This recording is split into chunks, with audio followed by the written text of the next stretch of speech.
Let's have a look at, listen to Patrick Dangerfield's reaction this morning to being rubbed out for 3 weeks. You know, you feel like you're on trial for murder, but timing's everything in round one when there isn't too many other stories.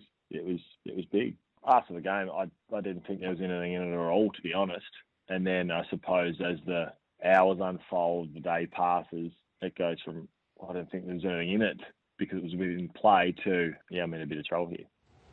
There were some crazy methods of defending Patrick Dangerfield at the tribunal last night, Matthew, but do you think the fact that he's president of the Players Association and we've got this issue now with concussion that is consuming so many people at AFL HQ that he might have felt a duty to not appeal? I understand when you're in this situation, you're thinking of ways, in his own mind, there's no way he thought I was going to clash heads. He just went to, you get caught up in the moment, it's a split-second decision. He would have tried to hit Cully down the front. He's got the accidental head clash, but we all understand, there was no malice in it, it was accidental, but we all just knew, Patrick, you're going to cop two, potentially 3 weeks. As soon as he braced himself and drove himself into it and the ball had been released, you're cooked. Yeah. It's as simple as that, Ross. And just you're a hard man of the game. What do you think? Well, I love those earlier bumps, but times have changed. Yeah. There's a duty of care. I like the simplicity. If you elect to bump and then there's incidental contact, well, you need to own that because we admire the great play split-second decision-making with and without the ball, and that's a part of it. They can make... I feel for him, but I like the standard. We want young kids coming through. Yep. If I'm a parent of that and seeing that, I'm thinking, is Aussie rules for my son or daughter? I'm not too sure. On your question, Caro, I think you're directed by your football club.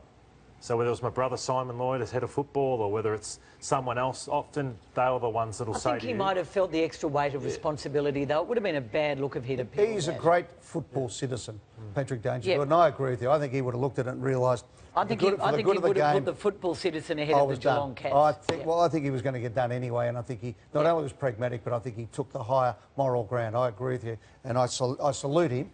And he got 3 weeks, and he copped these 3 weeks, and that's what he should have got. But it sets a clear precedent for the rest of the competition, for the rest of the year. Can we have a listen to Melbourne coach Simon Goodwin on this today?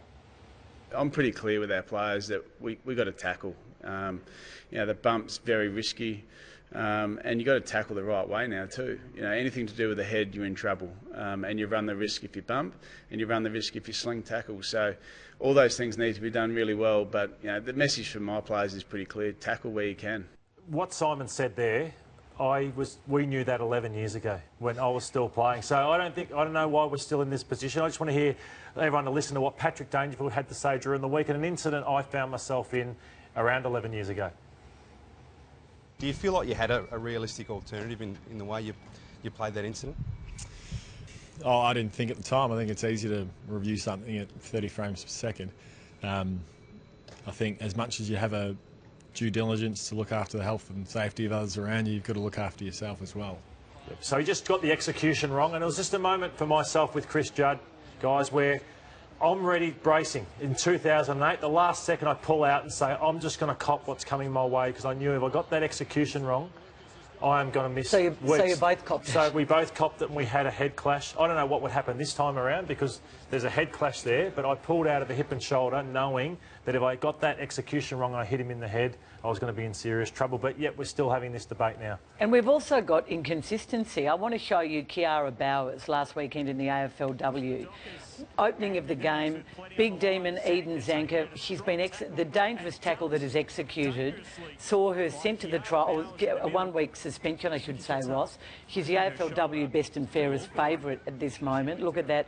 And she got off at the tribunal. How on earth did she appeal and win that one? Well, I'll loop back to Matthew's comment. Why are we here again and still discussing it after 2008 to now? Because it's been a shifting rule set. It was illegal. If you elect a bump, you hit the head, you're done. But then there was the appeal, Maxwell. So how does Kiara Bowers get off?